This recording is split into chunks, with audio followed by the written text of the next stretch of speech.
you can always customize the way WordPress handles the new posts that you create. And you can do so by going ahead and adjusting WordPress's writing settings. And that's what we'll take a quick look at here. I'm looking at my dashboard here, obviously. And what I want to do is down towards the bottom left, I'm going to go ahead and expand the settings category, the very last menu item there. And the guy that we're after is writing. So look for your writing sub-menu item. And that'll bring you into the writing settings field, or the writing settings screen, I guess I should say.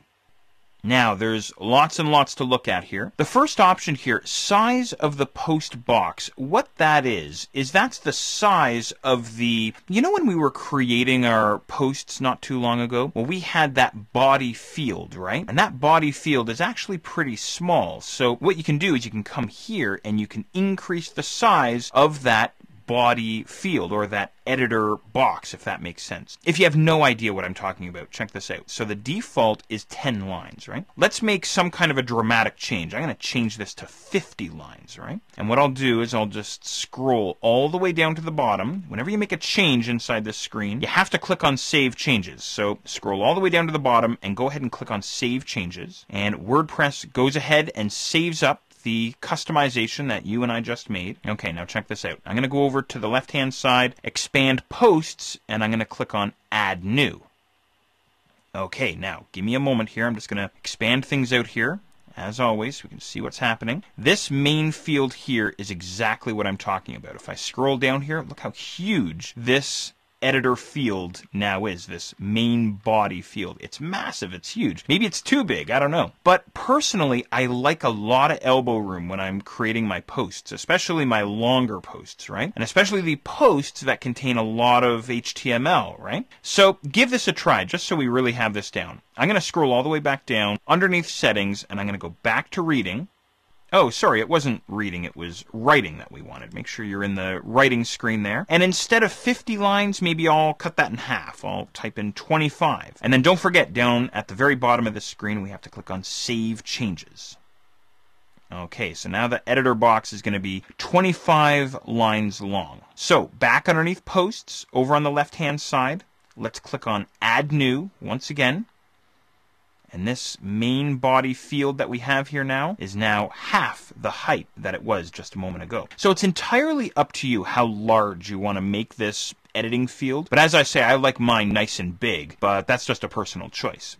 Okay, now let's go and take a look at some of the other options that we have back underneath settings. There we are. We're underneath our writing settings. Okay, some of our other options in addition to the size of our post box. Well, we have some formatting options.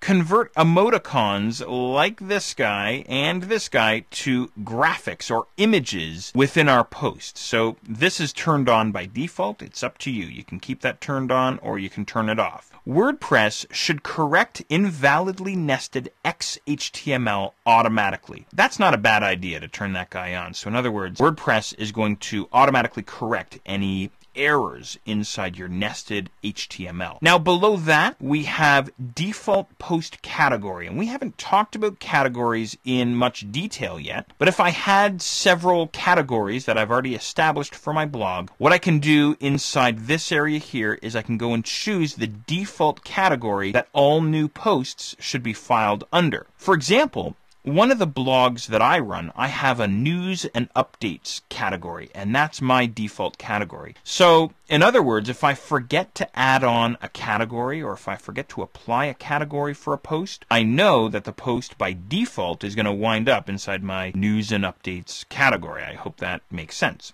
Anyway, when we get into categories, you might want to remember this option here and come back and set your default category. Below that, we also have our default link category. Again, we haven't talked about links too much. We know a little bit about our blog role, but again, you can choose your default link category here. So once we start talking about the blog role in more detail, and we start talking about creating links and link categories and so on, you may want to come back to this area and change that default link category.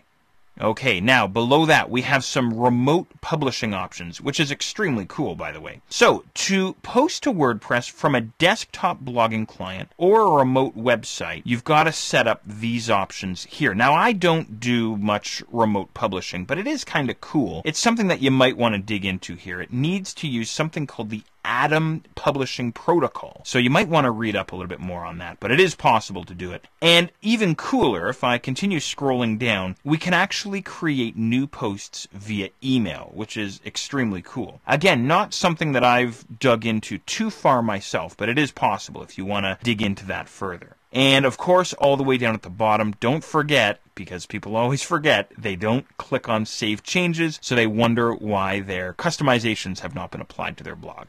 Okay, so there's a look at the writing settings.